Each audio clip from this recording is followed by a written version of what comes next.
കുവൈറ്റിലെ മരുഭൂമിയിലെ അനധികൃത താൽക്കാലിക ക്യാമ്പുകൾ പൊളിച്ചു മാറ്റുന്നു. ക്യാമ്പിംഗ് സീസൺ തുടങ്ങിയതോടെയാണ് മുനിസിപ്പാലിറ്റിയുടെയും മറ്റ് സർക്കാർ സംവിധാനങ്ങളുടെയും ഈ സംയുക്ത നീക്കം. നവംബർ 15 മുതൽ മാർച്ച് 15 വരെയാണ് മരുഭൂമിയിൽ ക്യാമ്പിങ്ങിന് മുനിസിപ്പാലിറ്റി അനുമതി നൽകിയിരിക്കുന്നത്.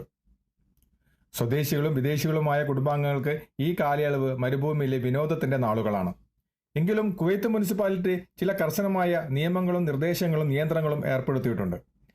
ലംഘനങ്ങളില്ലാത്ത ക്യാമ്പുകൾ എന്ന തലക്കെട്ടോടെയാണ് മുനിസിപ്പാലിറ്റി ഇത്തവണ ക്യാമ്പിംഗ് പ്രവർത്തനങ്ങൾക്ക് മേൽനോട്ടം നൽകുന്നത്. മരുഭൂമിയിലെ ചില ഭാഗങ്ങൾ ക്യാമ്പിംഗ് നിരോധിത മേഖലയാണ്. അതുകൊണ്ട് തന്നെ ഫീൽഡ് മോണിറ്ററിംഗ് വിഭാഗം ക്യാമ്പ് പ്രവർത്തനങ്ങളെ നിരീക്ഷിക്കുന്നുമുണ്ട്. അടുത്ത കാലഘട്ടങ്ങളായി ഈയിടങ്ങളിലുള്ള അനധികൃത ക്യാമ്പുകളിൽ നിന്ന് മദ്യനിർമ്മാണ കേന്ദ്രങ്ങളും സംഭരണ കേന്ദ്രങ്ങളും കണ്ടെത്തുകയും നശിപ്പിക്കുകയും ചെയ്തിട്ടുണ്ട്. തെക്ക് വടക്ക് ഭാഗങ്ങളിൽ ഗ്രൂപ്പുകളായാണ് നിരീക്ഷണങ്ങൾ നടത്തുന്നത്. ആഭ്യന്തര മന്ത്രാലയം, പൊതുസുരക്ഷാ വകുപ്പ്, അഗ്നിശമന വകുപ്പ്, പരിസ്ഥിതി വകുപ്പ് എന്നീ വകുപ്പുകളുടെ സംയോജിത സംവിധാനമാണ് ക്യാമ്പുകൾ നിരീക്ഷിക്കുന്നത്. കുവൈത്തിൽ നിന്നും കേരള വിഷന് വേണ്ടി IV സുനേഷ്, വെങ്ങര.